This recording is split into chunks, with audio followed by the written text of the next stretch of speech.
Ahora quería invitaros a todos los que habéis intervenido esta tarde a subir a la mesa con nosotros para establecer un turno abierto de preguntas, de debate. Entonces, si no os importa acercaros, por cuestiones de organización me dicen que nos centremos un poco en la mesa porque no cabemos en la cámara que lo están grabando. Os invito, Carlos, Nati,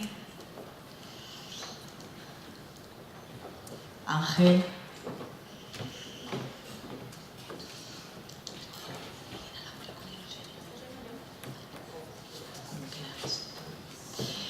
Bueno, ahora el turno es vuestro. Después de las intervenciones... Presidiendo, Carlos.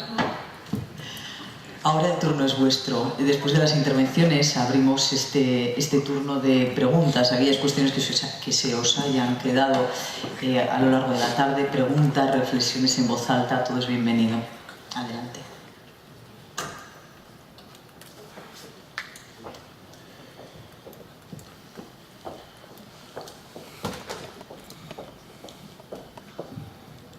Me gustaría preguntar a los padres si pueden sacar algo positivo de esta experiencia.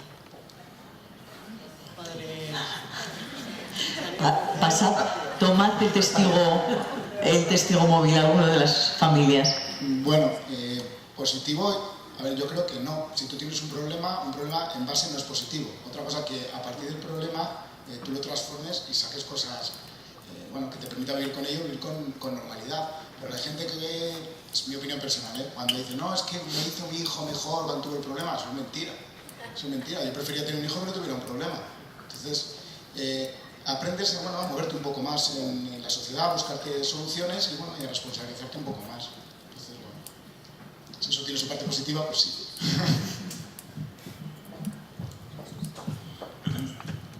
Yo no sé si puedo intervenir, moderadora. Sí. Perfectamente. No, porque como estáis hablando de familias y bueno, pues yo creo que a lo largo de mi vida profesional he trabajado bastante con ellas. Creo que hay un punto que alguno de los padres ha ido apuntando. A mí me parece fundamental el tema del asociacionismo. Me parece que el que haya un grupo de acogida, y en ese sentido, por ejemplo, aquí en Valladolid Aspas, o cualquier otro grupo que se dedique a esto, ¿no? Que donde un padre primerizo, vamos a decir, pueda llegar y encontrarse con padres que ya tienen cierta experiencia, que han pasado por eso, que saben las dificultades a niveles de recursos que habéis comentado, que sabes las dificultades a niveles de recogida de información, cuáles son los pasos que hay que dar, etc. Yo creo que eso muchas veces lo hacen mejor los padres que los profesionales y sobre todo que los padres también se fían más de los padres que de los profesionales, porque también es verdad que transmiten la información en un lenguaje mucho más asequible, mucho más directo, mucho más llano y pues mucho más próximo a lo que tú estás viviendo. Y las vivencias son únicas y personales, pero un padre que lo ha vivido te transmite esa evidencia mucho mejor que un profesional que te va a dar una charla teórica, ¿no? Y que lo va a hacer bien, pero no te va a llegar tanto.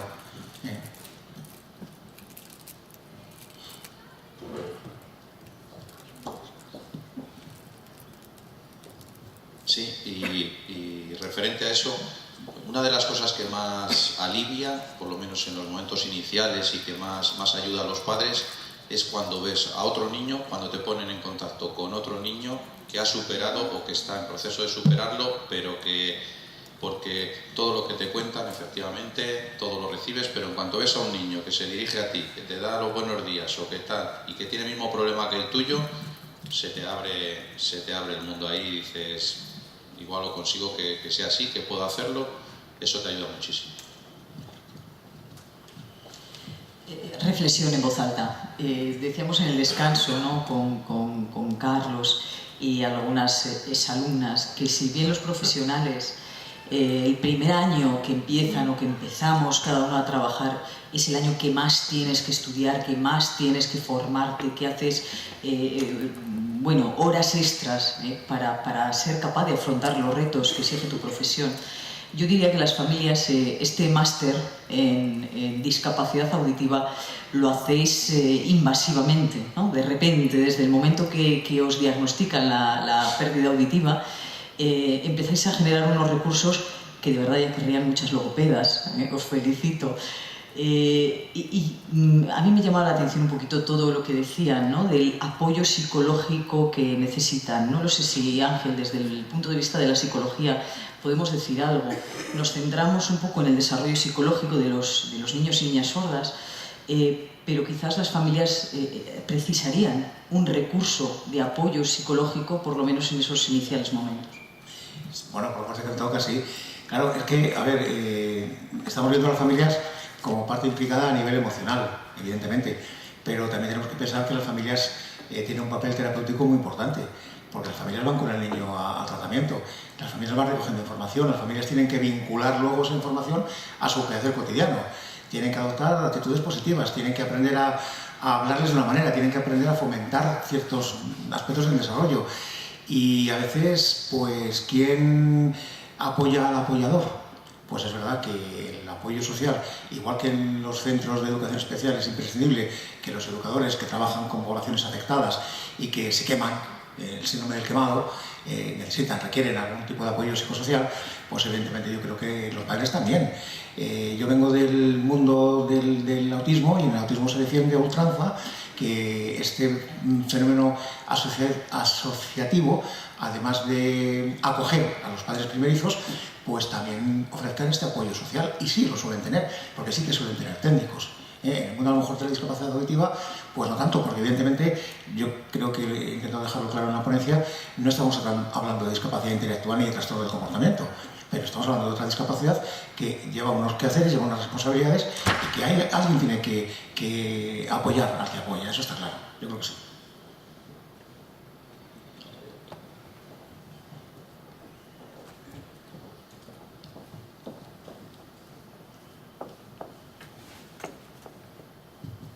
Yo quería comentar que preguntabais que si esto nos ha aportado algo como padres. Decía Jesús que un problema no se aprende. Que un problema no se aprende. Yo creo que en parte pienso como tú, pero fíjate, aprendemos de logopedas, ya somos medio logopedas. Somos medio médicos y ahora estamos aprendiendo derecho para presentar los recursos. Entonces, sí, visto así, sí que aprendes un poco de todo. Solo en esto.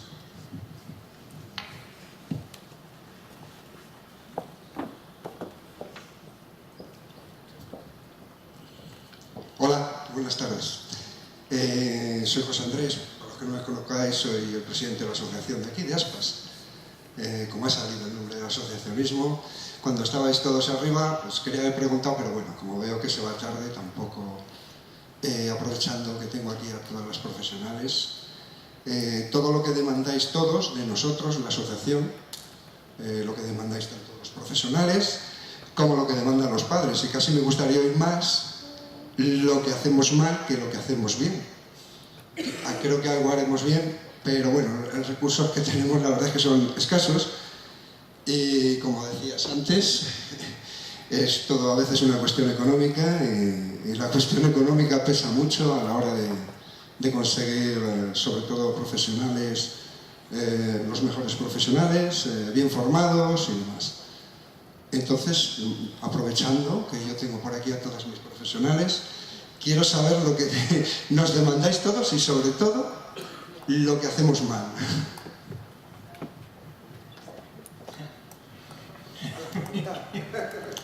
Nadie quiere poner el cascabel al gato. Yo sí puedo decir algo. Bueno, estoy haciendo abuso de la palabra, pero bueno, mis compañeros de mesa que me corten, que para eso están también. A ver, yo creo que sí que hacéis una cosa mal, y casi todos los padres, que bueno, pero yo pondría una por encima de todo, que es cuando desconfiáis de los técnicos, sea el que sea. Quiero decir que a veces la duda que tienes ante el médico que te da el diagnóstico, o ante el trabajador social que te dice tiene usted que ir al centro base, o tiene usted que ir a la asociación, o la pauta que te da el logopeda o la logopeda para hacer una cosa concreta, o el protesista, o esas dudas, a ver, yo las entiendo, pero también entiendo que cuando estés delante de un técnico, pues de alguna forma hay que quitarse el sombrero. El técnico tiene muchos años de formación y con un poco de suerte muchos años de experiencia, y no dice las cosas porque se le ocurren en ese momento, la dice porque tiene un conocimiento de causa. Y yo sí que os pediría en muchas ocasiones que hagamos ese esfuerzo por fiarnos abiertamente. Y además pensar una cosa, cuando alguien nos dice algo y está convencido de ello,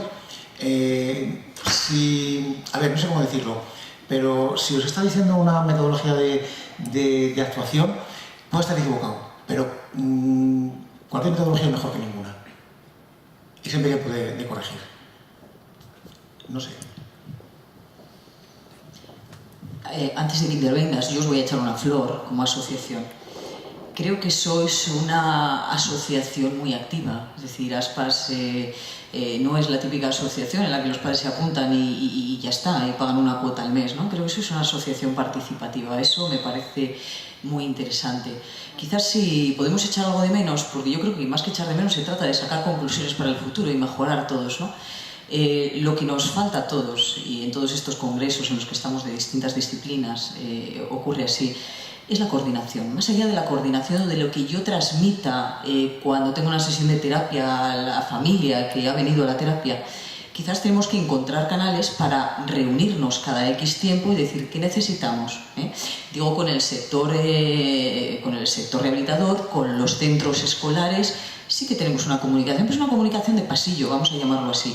Igual necesitamos esa otra comunicación que nos permita establecer objetivos, ¿no? Yo creo que eso es muy interesante.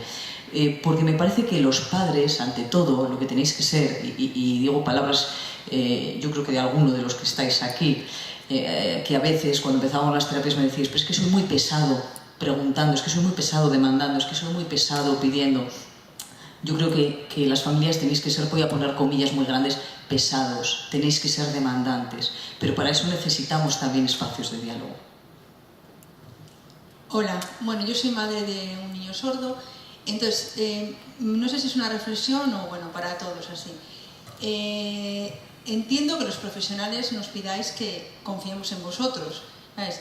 Pero para confiar en un profesional todos tenéis que ser profesionales, ¿sabes? Yo me enteré que mi hijo era sordo cuando me dieron una cartilla en la que ponía que no había pasado el screening. Si eso es profesional, pues yo no lo entiendo como profesional, ¿sabes? En una cartilla que alguien ponga que mi hijo no ha pasado el screening, pues a mí eso no me parece profesional. Entonces yo lo que creo es que yo lo que no puedo hacer es, como madre, que yo ya lo he pasado, ¿sabes? Y lo pasado ya casi se me ha olvidado, pero el que venga no podemos ir peregrinando de un lado a otro, ¿sabes? Para ver al final lo que nos conviene, ¿sabes? Nos tendría que convenir lo primero que nos dijeran, ¿sabes? Si todos tuvieran el mismo protocolo, en todos los hospitales tuvieran el mismo protocolo y todos nos rigiéramos por lo mismo. Yo creo que así cualquier persona pues confiaría en el profesional. Eso por un lado. Por otro lado, me llama muchísimo la atención que en la escuela, en los LEA, no tengan lengua de signos. La verdad que lo desconocía. Y me llama muchísimo la atención por una reflexión que hago. Yo decidí que mi hijo no iba a tener lengua de signos, que no iba a tener ninguna otra lengua que no fuera la oral. Una decisión que tomé, una decisión que ahora mismo considero errónea.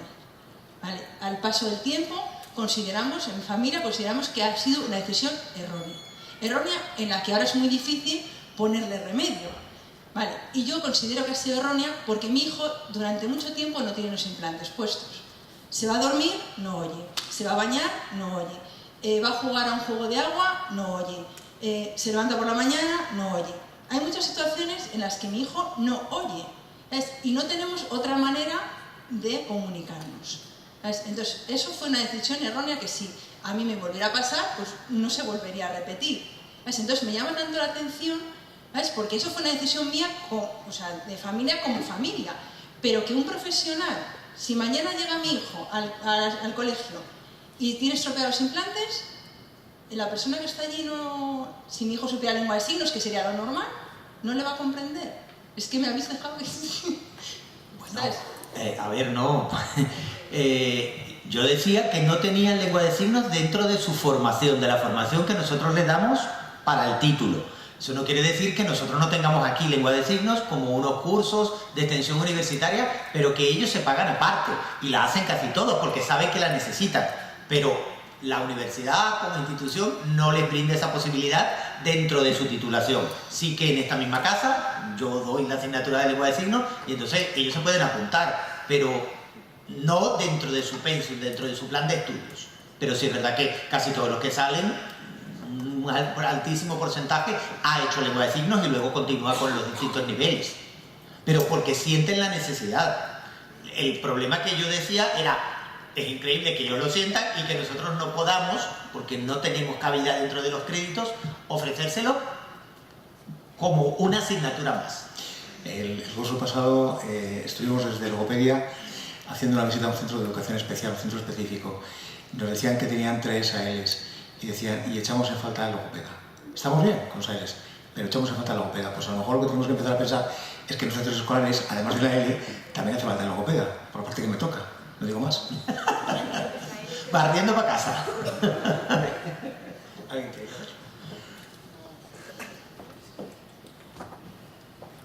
Sí, doctor.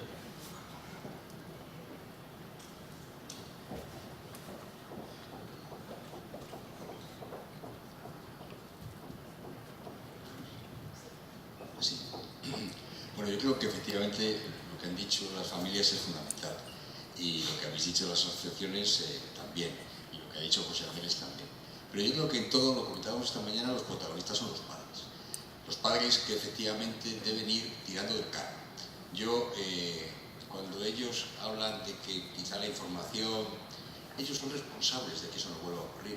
Creo que son los que las asociaciones tienen que desde ahí exigir y pedir. Hombre, hay gente que a lo mejor tiene mala voluntad, pero si en general, y estamos hablando de esta ciudad, hay buena voluntad, pues las cosas se tienen que facilitar. Y esa colaboración mutua de la que hablaba Nati, también son los padres los que tienen que facilitarla, los que tienen que fomentarla, los que tienen que ponerla en marcha, ¿no? Esta reunión, por ejemplo, en la que estamos ahora todos aquí, pues no ha salido de los padres y podría haber salido perfectamente. Cuando hay que protestar por algo, faltan padres. O sea, ya lo ha dicho mil veces. Entonces los padres tienen que asumir esa responsabilidad y tienen que saber que de esta, digamos, estamos creciendo todos y que todos somos muy pequeños, que en la medida en la que ellos tiren para adelante, pues nosotros tiraremos para adelante, en la medida en la que aprendamos y aprendan, aprenderemos todos. Dicho lo cual, y viendo que los padres que además estaban eran unos padres excepcionales, y efectivamente hay otros que no, que desgraciadamente no es que no les lleguen los recursos, es que les malgastan, y eso podríamos discutir, porque a lo mejor podrían multiplicarse en gente que les utiliza bien. Ha habido una reflexión en la conversación de Ángel que me ha preocupado mucho. Efectivamente, yo de lenguaje no sé nada. Y sí sé que efectivamente el niño que nace de padres sordos alcanza las competencias lingüísticas tan buenas, simplemente con la observación, como el hijo oyente que nace de oyentes. Bien. Pero el 95% de los que nacen sordos nacen de padres oyentes. Y sabemos que el implante coclear no lo vamos a poner hasta el año de edad. Estoy hablando de sorderas profundas, y son sorderas leves, moderadas, donde con un audífono la audición llega perfectamente. Estamos hablando de ese niño que va a pasar en ausencia de sonido durante un año, o de ese niño que al final ha sido implantado y que efectivamente tiene unos padres oyentes y se da cuenta de que por la mañana su hijo, si no tiene los implantes, no oye. ¿Sería planteable la necesidad de ser bilingües desde el principio? ¿Deberíamos decirles a los padres cuando les diagnosticamos de pérdida auditiva que deben aprender la lengua de signos porque su hijo va a ser sordo siempre? ¿Que la única manera que van a tener de comunicarse hasta que tenemos la decisión del implante coclear, a sabiendas ya desde un principio muy temprano que ese niño no oye, es que haya un sordo a su lado con el que se comunique con lengua de signos y la madre se quede mirando? Lo que se dice es muy serio, porque efectivamente una madre que no tiene lengua de signos no puede comunicarse con su hijo. Probablemente con lengua de signos, se comunique de otras muchas maneras. Y sin embargo, le generamos una angustia tremenda cuando le decimos que si se comunicara con lengua de signos podría llegar a comunicarse de una manera tan buena. Ahí queda una especie de desfase, ¿no? Efectivamente, el niño que tiene padres sordos y se comunica con él con lengua de signos adquiere un nivel de lenguaje bueno. ¿Es mejor o es peor que la lengua oral? Mi experiencia, observando, es que un niño que se maneja en los dos lenguajes, si puede elegir, elige la lengua oral. Probablemente tenga unas capacidades comunicativas, probablemente, lo desconozco, superiores a la de la lengua de signos. Pero no ese es el tema de discusión, que a lo mejor es infinito. El tema de discusión es que les planteamos a unos padres oyentes, que son el 95%, cuando tienen un hijo sordo. Bueno, pero se lo planteamos porque si no, ese niño va a perder ese año del que usted habla, lo va a perder en comunicación, con otras formas de comunicación, pero tampoco, pero claro, ¿perdón? ¿Qué les decimos a esos padres? ¿No saben lengua de signos? Pues yo les digo que lo aprendan. Yo tengo 3 nietos y yo les estoy enseñando lengua de signos. Mi nieto de 7 años habla lengua de signos y es oyente. Como una lengua. Yo se la enseño como una lengua. ¿Consideráis que podría ser entonces muy importante, y los padres que están aquí yo creo que lo pueden comentar también, que ese niño, que los padres deciden que sea oralista y que por tanto bueno, pues van a seguir los trámites de pues un posible, lo que sea, tratamiento protésico, además vayan a dónde y aprendan qué? Vayan a donde enseñan lengua de signos, que vengan aquí, les enseñamos lengua de signos. El curso de extensión universitaria de la Universidad de Valladolid es para todo el mundo. Yo tengo padres en mi curso. Nosotros tenemos padres. Y abuelos. Yo quisiera comentar un poco la experiencia que tenemos desde nuestro centro, que llevamos muchos años trabajando con personas con deficiencia auditiva. Cuando unos padres vienen, sobre todo bueno, pues en esas fases iniciales en las que todavía su hijo no ha empezado a oír, incluso aunque esté implantado, no ha empezado a oír, su audición todavía no es funcional, nosotros trabajamos con las familias y trabajamos con las familias dentro de la sala, con nosotros, aprendiendo la forma de comunicación, los signos precisos que necesitan para que el desarrollo cognitivo de su hijo no se vea dificultado por esa falta de simbolización de la que hablaba Ángel, ¿no? Lo abordamos en estos primeros momentos, no lo cortamos bruscamente cuando tenemos implante o cuando tenemos una audición funcional, sino que son los mismos muchachos los que efectivamente, ahí estoy contigo, van escogiendo, quizás pues porque es la modalidad dominante, van escogiendo esa forma de comunicación a medida que pasa el tiempo, a medida que son competentes en lengua oral y no necesitan esa lengua de signos. Pero claro, ahí nos respondemos un poco a lo que tú decías, ¿verdad? A que tu hijo en estos momentos, en determinados momentos, podría precisar la lengua de signos, pero quizás porque nuestra función como logopedas es el que adquieran la lengua oral de la forma más competente posible. Cumplimos esa función comunicativa en estadios iniciales para compensar el posible desfase cognitivo, social, afectivo que podría haber, pero hasta ahí, ¿no?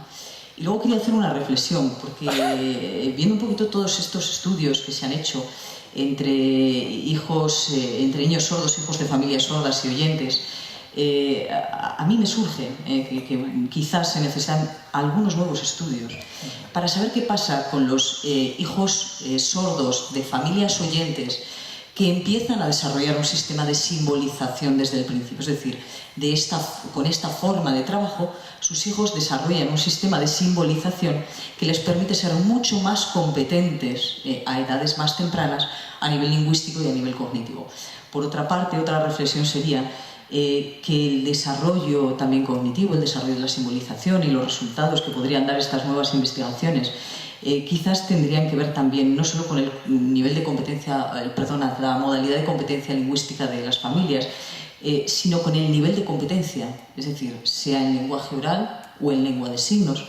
A familias, apuntaba Jesús, no todos tienen los mismos recursos. A familias con menores posibilidades culturales, sean sordas o sean oyentes, con menos exposición lingüística de sus hijos, los resultados son peores. Un minutito, me permites. No, yo, porque me han seguido surgiendo bastantes cosas y porque me siento aludido por la intervención del doctor Benito. No, estoy totalmente de acuerdo con lo que ha dicho Nati. Yo entiendo que la lengua de signos no solamente es un recurso temporal, puede ser una modalidad a desarrollar para toda la vida, no la única, no tiene por qué ser la única, pero lo que sí dicen los estudios es que cuando un niño sordo adquiere primero lengua de signos, está favoreciendo el desarrollo de las estructuras neurológicas de las que va a depender el posterior desarrollo del lenguaje. A mí eso me parece importantísimo. O sea, está garantizando que pueda desarrollar el lenguaje mejor. Y segundo, que el aprender primero lengua de signos, bilingüismo sucesivo, podríamos decir, le va a facilitar el aprendizaje de la lengua oral. O sea, va a ser mucho más fácil y mucho más rápida. Eso está estudiado. Pero es que quería comentarlo, si no me salen granitos, porque me siento cohibido, que hay en Canadá desde hace unos 10 años un movimiento muy curioso de enseñar signos manuales a bebés a partir de los 5 o 6 años. Es increíble. Ahí ponen 3 excusas. Bueno, evite la frustración de no entender a su hijo cuando todavía no habla. Dele un código formal y comuníquese en ese código formal. Y los niños aprenden, porque los niños son los que aprenden signos, a los 6 meses ya tienen signos manuales. Segundo, es que dicen, los niños que aprenden signos precozmente son más inteligentes. No lo sé, pero es verdad que tienen un desarrollo madurativo algo precoz, por lo menos durante las primeras etapas del desarrollo, y luego no tienen ningún problema en sustituir los signos cuando adquieren lenguaje oral. Igual, vamos a ver, igual que el niño oyente se comunica con gestos y cuando habla olvida los gestos, pues igual hace el niño que aprende signos, sus padres le entienden, esa es la ventaja, y luego cuando sustituye el lenguaje de signos por el lenguaje oral, olvida los signos. A no ser que, bueno, pues se meta en una carrera como educación logopedia o alguna cosa de estas y entonces le siga interesando. Este movimiento que hay en Canadá, que además tiene ya publicaciones, tiene vídeos y bueno, tiene una asociación de madres interesadas en este tipo de cuestiones, a mí me sorprende, me alucina, me gusta. Pues en España se está traduciendo en que muchas profesoras de educación infantil están reclamando la posibilidad de introducir la lengua de signos como materia curricular en educación infantil. Y en Galicia en concreto ya hay varios centros donde las profesoras de infantil están introduciendo signos. Claro, eso facilita muchísimo también la inmersión lingüística, que en definitiva es como se aprenden los signos. Y bueno, y una última cosa, porque me parece que Rafa también quería decir algo, a ver, yo conocí una familia que cuando supo que su hijo era sordo y que le podían venir bien los signos, pues tenía la necesidad de contratar a una chica que le cuidara en casa cuando ellos no estaban. Una necesidad que muchos padres sentimos porque no estamos todo el tiempo en casa. Y si tenemos recursos para pagarlo, pues bienvenido sea. Bueno, pues estos padres fueron a la Asociación de Sordos, buscaron a una chica de 19 o 20 años que hablara signos y la contrataron. Entonces sus hijos estaban en contacto directo con una au pair signo parlante. Y no tuvieron ningún problema en aprender signos. Es mucho más fácil, mucho más económico muchas veces. Y si no están las asociaciones también facilitan la inmersión lingüística. Si yo, decía antes Luis Miguel, el presidente de la Federación, que sordo, desde el punto de vista sociolingüístico, no es solamente el que no oye, sino el que se siente parte de la comunidad sorda, entiende su lenguaje, participa de su cultura. En las asociaciones van muchas personas oyentes también. Yo tengo un hijo sordo, puedo ir a la asociación. Y mi hijo está en contacto con signoparlantes. Y eso hace inmersión lingüística y eso garantiza un aprendizaje que encima no cuesta la caña que te tomas en el bar de la asociación, pero nada más. No, solo un minutito. Y es para decir que no tenemos que irnos a Canadá ni a Galicia. Hace 3 semanas tu asociación, y por eso antes no encontraste que te dijéramos nada malo, porque la verdad es que APA es de lo mejor que funciona y yo tengo relación con APA hace muchísimos años. Hace 3 semanas vosotros habéis impartido un curso de lengua de signos para bebés porque teníais demanda para ello.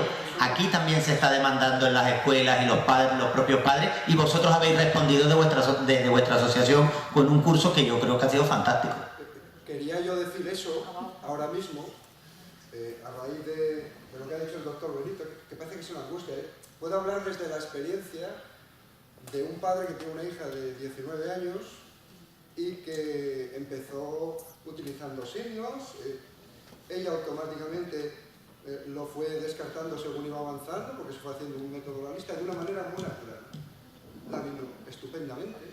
Hace 3 semanas hicimos ese curso, donde se dio un curso con 2 profesionales magníficas. Maravilloso. Magníficas. Un curso maravilloso. Jesús es testigo que estuvo, también lo sabemos más, que fue un curso maravilloso para todo el mundo. Te enseña a tu bebé, pero no tiene que ser un bebé sordo, un bebé oyente, cómo comunicarte, algo lúdico, algo genial. Entonces, pues eso, luego, si las cuestiones protésicas funcionan bien, pues va siendo automático todo. Y lo que hay que hacer es no tener miedo. Siempre ha habido polémicas, vamos a olvidarnos de las polémicas, esto es natural, no tiene ningún problema, se está comprobando por chavales como mi hija, que tiene 19 años, y precisamente es estudiante de 2º curso de esta facultad. O sea, y ahí está, y ha sido una niña feliz, y yo la he visto una niña feliz desde pequeña. Bueno, pues eso es importante. No hay que tener miedo a la lengua de signos. Cuando hay miedo, muchas veces es porque ha habido polémicas, los padres tienen miedo, a ver si mi hijo se va a quedar aquí. No hay que tener ningún miedo. Es bueno. Y luego hay opciones por ahí, pues que lo han metido, pero bueno. Y luego, enlazando, ya como no ha hablado Rafael de... Aquí todo es una cuestión al final. Hace falta recursos. Es una pena que haya chavales que se quedan en el camino. ¿Por qué no llegan chavales que comunican en lengua de signos a la universidad? La universidad también luego proporciona, fases educativas anteriores no se han dotado de intérpretes adecuadamente, al igual digo de otros oyentes que no hayan podido llegar porque no se les ha facilitado los recursos auditivos necesarios, dígase emisoras, dígase lo demás. Y luego es una pena que tengamos que andar siempre con el tema del dinero. Tenemos a Rafael, que es una bellísima persona, que en la universidad pues no tiene recursos económicos para ello. Y se ha buscado la vida con una fundación para todos los que han entrado sordos hace 2 años y los que van a entrar, afortunadamente, para conseguir con la fundación una serie de equipos de FM. Es una pena que la universidad y otras instituciones educativas no tengan presupuesto para esto, porque yo creo que eso es una pata que cojeamos. Como decía antes Chema, nos buscamos la vida, pero hay un recurso, un tema sanitario, vamos saliendo adelante. Pero el tema educativo, pasa el tiempo y pasa. Y lo que no hayas llegado ya no vas a llegar. Y es un problema, que no se destinen esos recursos que tampoco son tanto a lo que hace falta. Simplemente eso. Perdona. No, yo más que nada por ganarme el obsequio que me ha regalado las jornadas por venir aquí. Tengo que ganar el pan. No, hombre, yo que no soy un experto en discapacidad auditiva, sino que trato con todas las discapacidades, puedo dar esa perspectiva, ¿no? Entonces, lo que sí que en estos años de recorrido, lo que sí que me he dado cuenta es que cada persona con discapacidad es un mundo entero, igual que cada persona es un mundo entero. Y entonces el itinerario que va a seguir desde que sea bebé, cada uno necesitará uno concreto. No podemos demandar desde las familias que me den la solución. Quiero decir, porque hay múltiples soluciones, y además seguramente que sean múltiples y complementadas. Entonces, cuanto más enriquecedora sea la solución, cuanto más se tire de más recursos posibles, bimodal, lengua de signos, prótesis, implantes, yo creo que será lo mejor. Tener la mente abierta, como señalaba José Andrés, ¿no? y probar diferentes soluciones. Creo, yo por hacer analogía con las otras discapacidades. ¿O qué os pensáis? ¿Que las personas con lesión medular no están escuchando, por ejemplo, a la profesora Ramón, que es de aquí de Valladolid, diciendo que hay una solución a la lesión medular? Y van en peregrinaje a hablar con ella o lo que sea. ¿Qué pasa? ¿Que la deficiencia visual tampoco sucede? También, si es que pasa en todas las discapacidades, es una cosa común. Es la incertidumbre de saber como padres si vamos a aceptar. Y los profesionales pues empeñan, o sea, os dan su conocimiento y bagaje profesional y las diferentes opciones. Igual lo que ha funcionado con un niño no funciona exactamente igual con el otro, aunque sí es verdad que hoy en día yo creo que la tecnología en determinadas hipoacusias está generando soluciones pues francamente notables, de poder llegar pues eso, a tener una capacidad auditiva muy notable. Entonces creo que es eso, que cada persona es un mundo, que hay que probar diferentes alternativas. Y luego, aunque estas jornadas son sobre hipoacusia infantil, y soy consciente de ello, claro, yo vengo del mundo ya de los estudios superiores, entonces el reto para las asociaciones de personas con discapacidad auditiva, porque también lo he visto en otros movimientos asociativos de la discapacidad, es abordar también los diferentes niveles de desarrollo de las personas con discapacidad. Trabajar duro pues, para el tema formativo, llegar hasta la universidad, también el tema laboral, porque a mí me gustaría saber ya, por deformación profesional, cuántos de estos padres, junto con sus hijos, decidirán, como decidisteis vosotros, que su hijo venga a la universidad. Igual hay otros itinerarios, hay otras alternativas, quiero decir, es ir probando. No se puede acertar. O sea, pues igual con el paso del tiempo dices, pues mira, no nos equivocamos mucho, y como dices tú, tu hija sonríe, está feliz en la universidad, tiene sus recursos, y probablemente sea una gran maestra, yo estoy seguro. Eso lo veo en su sonrisa, lo veo en sus notas y veo que va a llegar. Y bueno, otros abandonan la universidad con discapacidad y sin discapacidad. Entonces, claro, soluciones mágicas no son. Ahora, lo que tampoco podemos es poner piedras en el camino de las familias, ¿no? Por ejemplo, pues, una familia con un hijo con discapacidad que trabaja, Bueno, la que no trabaja no tiene recursos. La que es del contexto rural, imaginaos en el contexto rural, ¿no? Llegar a los profesores y médicos que habéis señalado aquí tantas veces y a los recursos de aquí, de Valladolid. Entonces, lo que no se puede es poner piedras, sino intentar ayudar. Esas personas que trabajan, también hay que tratar de facilitarles pues esas salidas, esas idas, esas venidas.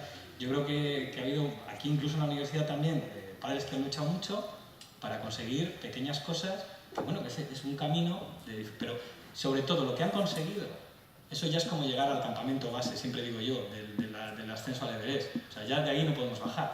Si se ha conseguido que hoy en día un profesor de la universidad que tiene a cargo o una persona con dependencia o un hijo con discapacidad tenga una reducción de la capacidad docente, es decir, lo que vendría a ser pues un poquito menos de tiempo para que lo pueda dedicar a sus hijos o a sus padres con dependencia, pues eso ya no se va a quitar para atrás, ¿eh? Eso ya lo hemos logrado. Igual que ponemos una rampa, igual que, o sea, quiero decir que también ves un poco con la perspectiva del tiempo lo que se va consiguiendo y lo que queda por conseguir, por supuesto, lo que se va consiguiendo. Entonces, como reto para Aspas, las demás etapas educativas, quiero decir, las demás etapas vitales, perdón, las demás etapas, ¿no? Y el tema laboral.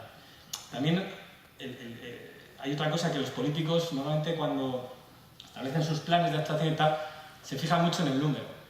Claro, en el mundo de las personas con discapacidad, 160.000 personas con discapacidad que hay en Castilla y León con certificado de discapacidad, creo que las personas sordas representan 7.000. Entonces, claro, es un número como que... Entonces ahí hay que pelear más todavía para que se os oiga, ¿no? Que nunca mejor dicho. Entonces, bueno, pues esas es un poco las... no sé, esas son mis reflexiones, ¿no? De, cada uno es un mundo, trabajad también los otros niveles y que pelear siempre. Y bueno, pues de la mano de los recursos y de las instituciones que tenemos que estar ahí. Sí, es que no me quiero yo bajar de aquí sin decir nada. Entonces, yo que no procedo, que no conozco bien el mundo de la discapacidad auditiva, hoy he visto un grupo de padres que la verdad conmueve, ¿eh? Para mí los héroes sois vosotros que habéis hecho tanto con esa presión y con esa falta de tiempo que decíais.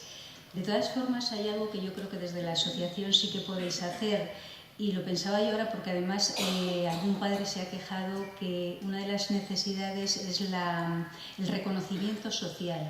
Entonces eso sí que yo creo que está en gran medida está en vuestras manos, en las manos de los padres. Yo creo que en Valladolid y alrededores conocemos todos lo que es Asprona o lo que es Asdova o lo que es la Asociación de Familiares de Alzheimer, y sin embargo asociaciones de sordos pues no son tan conocidas. Pues a lo mejor Aspas tiene que ir a la empresa de ese señor que tiene un hijo sordo, informarle de lo que es la hipoacusia, informarle de las situaciones que tienen estos padres, y sería un paso adelante. O hacer jornadas informativas en las universidades, o yo qué sé, o un festival en San Mateo, en Valladolid, no lo sé. Yo creo que hay muchas cosas que se pueden hacer para proyectar ese mundo que tiene mucho peso porque sois muchos y a vosotros os beneficiaría. Damos la palabra a Ángel. Gracias. Tengo la sensación de que estoy abusando, pero bueno. Ya le compartiremos. No, yo quería decir, cuando está hablando Rafa, que yo he impartido aquí docencia también en esta casa, en educación especial, en una asignatura que se llamaba Aspectos evolutivos de la deficiencia auditiva. Y yo he tenido a mente de intérprete como recurso dentro del aula porque había una alumna sorda haciendo educación especial, ¿no? No sé quién te pagaba, pero ahí estabas. No sé de dónde dependía el recurso. Bueno, otra cosa era en relación con lo que decía Luis Miguel, ¿se llama el presidente de la asociación? José Andrés. Luis Miguel es el otro. José Andrés, que hablabas del miedo y del miedo a la lengua de signos y todo esto. A ver, yo, vale, los que me conocen ya saben que soy un poco bruto, pero como estas etapas de la vida no tengo obligación de quedar bien con nadie, pues lo voy a decir. Yo tengo la sensación de que ese miedo en parte viene porque precisamente la lengua de signos es lo que visibiliza a la discapacidad invisible. Los sordos llaman a su discapacidad la discapacidad invisible. No se ve. Una prótesis auditiva no se ve. Dejas el pito un poco largo, con un poco de suerte casi en un implante, ¿no? Porque se tapa, se cubre, o con un gorrito, con lo que sea. Pero la lengua de signos sí que se ve. Y digo que soy un poco bruto porque yo a veces lo comparo. la resistencia que haya a que mi hijo utilice la lengua de signos, porque hay una palabra que pesa como una rosa por encima de toda la hipoacusia, que es la palabra mudo. La palabra mudo, que afortunadamente ya yo creo que está un poco en desuso, los sordos no pueden ni verla, iba a decir, ni oírla, pero era un chiste macabro, no pueden ni verla, pero eso de que mi hijo es sordo, vale, pero que sea mudo. Y si habla en lengua de signos parece que es que ya va a ser mudo. No es así, pero parece, visibiliza. Y digo que la comparación que se me ocurre es a veces con el tema de los padres que tienen la mala suerte de tener un hijo con parálisis cerebral y que dicen, bueno, ponerle una silla de ruedas es aceptar que es paralítico. ¿Vale? Entonces se resisten como gato panza arriba, y yo he visto niños de 7 y 8 años que no van en silla de ruedas, que van en una silla de estas de bastón que utilizan los niños de 3 años cuando ya caminan, pero bueno, para hacer distancias largas, y no caben y se salen y no tienen movilidad. Pero es que si le pongo una silla de ruedas lo visibilizo, es paralítico. Si le pongo lengua de signos lo visibilizo, es mudo, aunque no lo sea. Yo creo que viene de ahí, pero bueno, me perdonáis si no os ha hecho demasiada gracia, pues me perdonáis la intervención. Un comentario porque hay que terminar, pero un poquito pensando en todo esto que estamos hablando ahora de lengua de signos, que un poco pues la línea que seguimos en Comunicas lo ha comentado Nati. Todavía oímos comentarios de profesionales que dicen si tu hijo se comunica en lengua de signos no va a desarrollar la lengua oral. Pues espero que las ponencias de hoy hayan servido un poquito para desmitificar esto que se oye por desgracia todavía, ¿no? Que parece increíble. Y luego otra cosita, pensando un poco en las cuestiones que hablaba Ángel, esa clasificación tan larga que te ha salido. La patento rápidamente. Mira, el negocio de la enseñanza de los signos a niños pequeños se me ha acabado, pero esto no se me escapa. Te la compro si profundizamos un poco. Simplemente, los niños no vocales, no verbales. Cuando no accedemos a una lengua oral, no accedemos a una lengua de signos, no accedemos a una lengua. Tenemos un problema, nos encontramos con un problema. Digamos que este es el tema que me toca a mí estas jornadas, por eso incido un poquito, ¿no? Y por ver opiniones. Cuando hay un diagnóstico, por ejemplo, de trastorno específico del lenguaje, o disfasia, como se decía antaño, que dice que uno de los criterios de diagnóstico es que no tenga una pérdida auditiva o una pérdida... ¿Cómo hacemos? ¿Qué explicación, qué le contamos a las familias, ¿no? ¿Cómo hacemos un diagnóstico? Se queda el niño en el limbo, no hay una lengua vehicular, no hay una lengua oral, no hay una lengua de signos, pero tampoco podemos hacer un diagnóstico de TEL, porque bueno, pues uno de los criterios es excluyente. ¿Qué hacemos, no, Ángel? Y sin embargo, yo te aseguro que hay niños sordos que tienen TEL. Y que tienen TEL para la lengua de signos. A eso voy. Claro. Eso voy. Sí. Efectivamente. Sí, clarísimo. ¿Y qué hacemos? Porque vamos a ver, yo creo que ya también va siendo una especie de verdad generalizada, ¿no? El tener una discapacidad no te impide tener otra, por desgracia. Igual que un niño sordo puede ser ciego, puede tener un trastorno de comportamiento o una parálisis cerebral, un niño sordo puede tener un TEL. Yo he conocido a alguno y tenían dificultades para adquirir lengua de signos. Era la vía más rápida, más asequible, más directa, pero claro, ese niño a lo mejor no va a hacer un desarrollo verbal en lengua de signos. Se va a quedar en un desarrollo, bueno, pues de hablar de signos, pero no va a ser verbal. Pero algo hay que hacer para que se comunique, evidentemente. Y si luego se le puede servir de trampolín, como a otros niños con TEL, para adquirir lengua vocal, pues miel sobre hojuelas. Yo lo tengo claro, vamos. Sí, bueno, simplemente un comentario más. A mí me apetece hacer un pelín de autocrítica, ¿no? Hablando también de los papás que decían ¿qué hacemos mal? Bueno, que hacemos mal todos a veces. Y es pensar que adquirir o habilitar la capacidad auditiva implica habilitar la capacidad lingüística, ¿vale? Cuidado con eso, ¿no? Cuidado con factores neurológicos extra, con factores culturales, como decía Nati. Cuidado, ¿no? Porque parece que estamos dando por sentado que hacer clic al audífono, hacer clic al implante es habilitar la capacidad lingüística. No siempre es así, simplemente un toque de atención y mañana un poquito más. Gracias. Tenemos dos palabras, aquí y allí después, y yo creo que con esto finalizamos para que no nos echen, para irnos por nuestro propio pie elegantemente.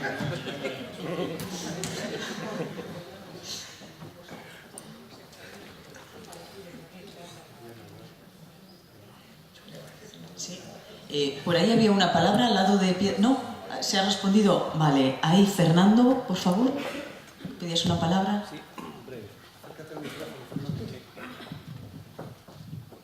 Ángel, parece que nos quieres, te lo digo cariñosamente, como picar un poco a los padres por la lengua de signos, como que no se le estamos enseñando a nuestros hijos.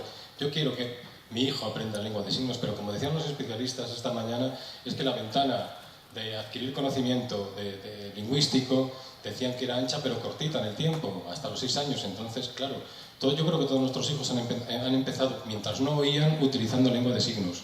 En cuanto oían por los medios tecnológicos, tenemos que aprovechar ese tiempo, incluso algunos que han sido implantados tarde, para forzarles el lenguaje. Y si conocéis las agendas de nuestros hijos, es que yo creo que ya no les queda más tiempo para nada. Logopedias por un lado, actividades por otro, el colegio, no podemos. Vamos, que hacemos lo que podemos. Igual nos estamos equivocando en eso. Pues puede ser, pero... Por otra parte, lo que decías, que no confiamos en los técnicos antes. Yo creo que sí confiamos en los técnicos, sobre todo en los médicos y en los logopedas, especialmente.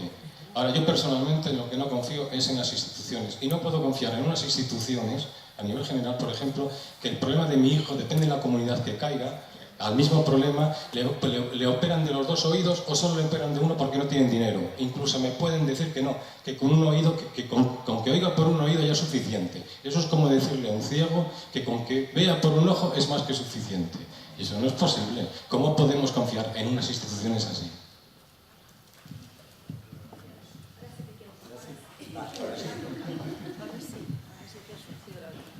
En representación de las instituciones.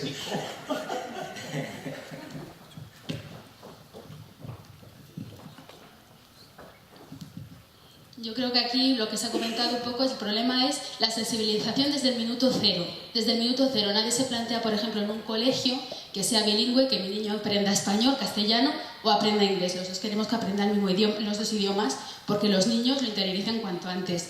Lo mismo ocurre con los niños sordos. Desde el minuto cero en que se hace un potencial evocado y se ve que el niño sordo, el screening da positivo el niño sordo, se debería dar la opción a los padres, aparte del implante de otras cosas, del bilingüismo. Puedes cogerlo o no puedes cogerlo, igual que puedes coger el inglés o no puedes coger el inglés. Eso forma parte de los padres. Se le debería explicar claramente lo que es eso. Ahora también, ser realistas. Primero, no podemos jugar a ser Dios, lo que ha dicho, no me acuerdo tu nombre, de decir, te vamos a implantar y va a escuchar el niño, que es lo que realmente los padres piensan, que mi hijo va a escuchar.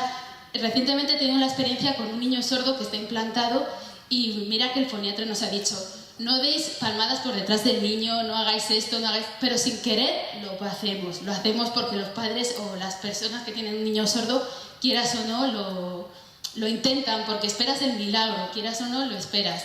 Y por otro lado, no podemos apostar solo en lengua de signos cuando, por ejemplo, estás reclamando un intérprete de lengua de signos en un aula y no existe. Realmente no existe. Niños de 8 años que estén en un colegio, supuestamente de niños sordos, reclames un intérprete dentro del aula y no te lo concedan o te digan radio FM, tu niño está implantado.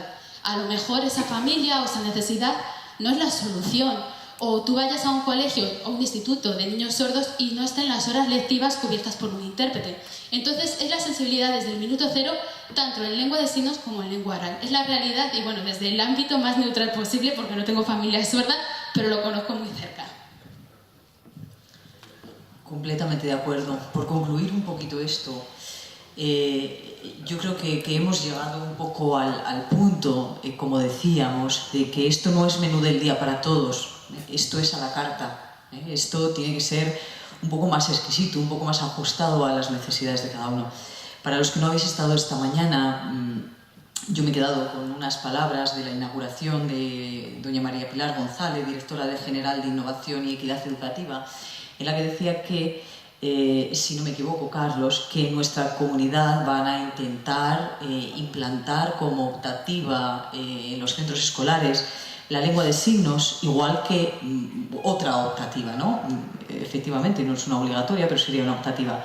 Eso resolvería alguna de las cuestiones que estamos hablando aquí, ¿no? Yo creo que aportaría muchísimo a los niños y niñas sordos y, por supuesto, estoy convencida que aportaría mucho a los niños y niñas oyentes. Para concluir el día de hoy, quiero daros las gracias a todos los que estáis en la mesa, a todos los que estáis sentados, por vuestra participación, por vuestra activa participación, que creo es lo interesante de unas jornadas. Y bueno, invitaros a que compartáis mañana con nosotros, por la mañana, y todo lo referente a cuestiones de audioprótesis, rehabilitación, y por la tarde experiencias de familia y escuela y unos testimonios yo creo que preciosos de niños y niñas sordos, en concreto el Colegio Niño Jesús, que creo que nos pueden aportar también mucho. Gracias a todos por venir.